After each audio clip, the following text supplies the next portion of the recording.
7. That's the lucky number. In this video, I'm going to walk you through the marketing rule of 7, and we're going to talk about why repeat exposure is so critical for your marketing success.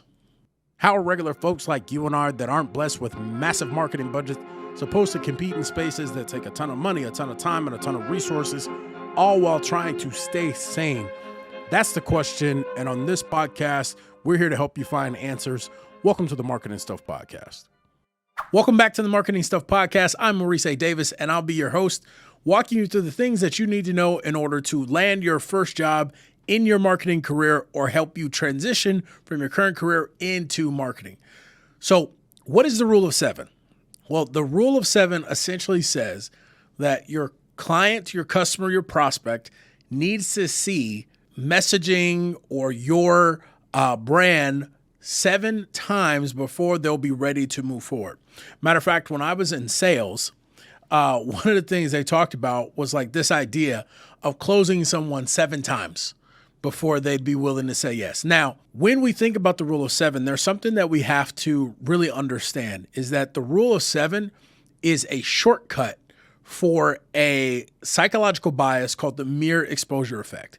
And what the mere exposure effect essentially says is that the more times someone sees the same message, the same brand, the same piece of communication, the more likely they are to trust that brand, that person, that communication.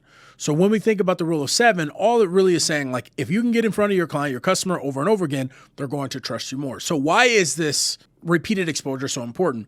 Getting someone to say yes to purchasing your product, giving you their email, coming into your office, these are all things that take a level of commitment and or a level of intimacy. And so by increasing the amount of exposures and increasing the trust, you lower the feeling of risk that the customer feels by making a decision. Most of the time, why somebody says no to buying something or handing over an email is fear of making a mistake. And that fear of making a mistake keeps people from taking steps forward. But by having a higher level of trust, they'll be more likely to do what you're asking them to do. So the next time you create a piece of content or you're walking through trying to figure out how to build out a campaign, one of the things you need to be thinking about is what is the best way that I can make sure that this piece of content and information is seen over and over again in different ways so that the prospect or my customer is able to see it in different mediums so they can lock in that I'm trustworthy. Outside of that, stay out here, one of y'all.